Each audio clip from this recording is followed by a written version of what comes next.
Sabe aquela luzinha que fica piscando? Quem já se aventurou um pouquinho na eletrônica, mesmo que por hobby, com certeza já montou um circuito desses. O famoso oscilador astável. É um verdadeiro clássico. E bem no coração dele tem uma fórmula. Uma fórmula de temporização que usa um número bem peculiar. Pois é, a fórmula diz que o tempo de cada piscada é mais ou menos 0,693 vezes o valor do resistor e do capacitor. Tá, mas de onde é que saiu esse número? Por que justamente 0,693? Bom, hoje a gente vai bancar o detetive. Vamos usar a matemática para descobrir a origem desse pequeno mistério da eletrônica. E a nossa investigação começa bem aqui, ó, no coração de qualquer circuito de tempo RC, o capacitor. Para a gente desvendar de vez o mistério do 0,693, primeiro a gente precisa entender a jornada da tensão dentro dele, como ela se comporta com o passar do tempo. E aqui está ela, a nossa chave mestra. Eu sei, pode parecer um pouco assustador à primeira vista. Mas calma, essa equação descreve exatamente o que acontece com a tensão no capacitor a qualquer momento. Vamos quebrar ela em pedacinhos para entender como tudo funciona. Então, primeiro, temos o V final. Pensem nele como o destino da viagem. É a tensão que o capacitor está sempre tentando alcançar. Sabe? É o alvo dele, se a gente desse um tempo infinito para ele chegar lá. Depois, claro, veio o V inicial. Esse aqui é o nosso ponto de partida. É a tensão exatinha que está no capacitor bem no instante em que o cronômetro começa a rodar, lá no tempo zero. E por fim, temos esse termo exponencial aqui. Essa é a parte que descreve a viagem em si. É ela que define o formato da curva, sabe? Seja de carga ou de descarga.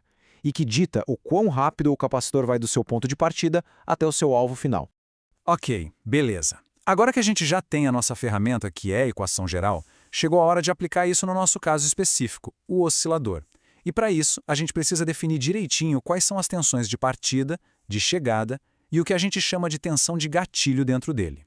E é aqui que a mágica acontece de verdade. Olha só, no nosso circuito, a jornada do capacitor é bem extrema. Ele começa lá embaixo em aproximadamente menos VCC, ou seja, a tensão negativa da fonte. O alvo dele, o V final, é o completo oposto, mais VCC. E o que faz tudo virar a chave? O gatilho. O circuito troca de estado quando a tensão no capacitor passa pela marca de 0 volts. Guardem bem esses três valores, eles são cruciais. Certo, com o ponto de partida, o alvo e o gatilho bem definidos, a gente está pronto para o gran finale. Vamos pegar esses valores, jogar na nossa equação e resolver para encontrar o tempo. O T. É exatamente aqui que o nosso número misterioso vai dar as caras. Vamos lá, seguindo a trilha, passo a passo. Primeiro, a gente substitui os valores na equação. A tensão de disparo é 0, o alvo final é mais VCC e o ponto de partida menos VCC. Simplificando a expressão, a gente chega nisso aqui. Agora, atenção, um momento chave. Quando a gente isola o termo exponencial, olhem só que interessante. O VCC, a tensão da fonte, simplesmente some. Ele é cancelado dos dois lados. Isso é incrível, né? Significa que a velocidade da piscada não depende da voltagem da bateria. E para fechar, para resolver o expoente, aplicamos o logaritmo natural. E o logaritmo de 0,5 é menos 0,693. Pronto, tá aí ele. E aqui está ele, o nosso número misterioso. Ele não veio do nada, não foi um chute. Ele nasceu diretamente das condições físicas do nosso circuito. Então, afinal, quem é esse tal de 0,693?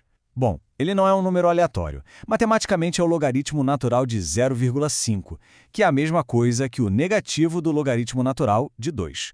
É uma constante matemática fundamental que simplesmente aparece por causa da natureza exponencial da carga do capacitor. Ok, a matemática mostrou pra gente o como. Agora vamos tentar entender o porquê. Qual é a intuição, a física por trás do jeito que essa equação é montada? Vamos olhar de novo para a nossa equação. Esse pedacinho aqui, ó, V inicial menos V final. Ele é a chave da intuição. Pensem nele como a distância total da jornada da tensão. No nosso circuito, para ir de menos VCC até mais VCC, a viagem total é de 2 vezes VCC. É como se a equação estivesse o tempo todo calculando o erro que precisa ser corrigido, sabe? A distância que ainda falta para chegar no destino. E é exatamente isso que explica por que a fórmula é escrita desse jeito. Ao usar V inicial menos V final, a equação foca no futuro, ou seja, na distância que ainda falta para terminar a jornada. Se a gente usasse o inverso, estaríamos olhando para o passado, medindo o caminho que já foi percorrido. As duas formas poderiam até funcionar, mas essa primeira é simplesmente o jeito mais direto, mais natural de descrever o que a física do circuito está de fato fazendo. E aqui está a grande sacada, a beleza do oscilador. O capacitor está sempre tentando chegar no seu V final, mas ele nunca consegue. Antes que ele possa zerar essa diferença e finalmente atingir o equilíbrio, o outro lado do circuito dispara e inverte o jogo todo. É essa perseguição constante, que nunca acaba, que cria oscilação.